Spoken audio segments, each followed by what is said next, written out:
নমস্কাৰ পোনপ্ৰথমতে সকলোকে পুনৰবাৰ স্বাগতম জনাইছো মই ইউটিউব চেনেল বিপুল লেখা।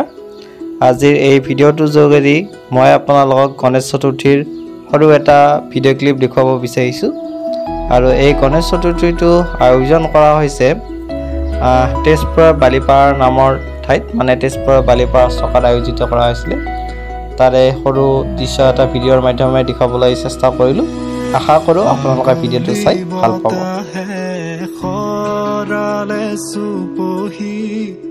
কাজলি জপা দুচকুৰ পতাত ধেমালি চলে ৰে কৰেনুতি পচি নিচুকনি গিজুৰি যায় শয়নত দুটি নয়ন মধুৰ দুগালতে আউজিলে হিৰত ভাগেনে চিকুনে টোপনি তোমাৰ মায়াময় উশাহৰ মেয়ানে যাযাবৰী মোৰেনো হেঁপাহত বুটলি সামৰি তোমাৰেনো কাষৰলে উভতাই আনিলা জীয়াই তুলিলা মোক জীয়াই তুলিলা মোক জীয়াই তুলিলা।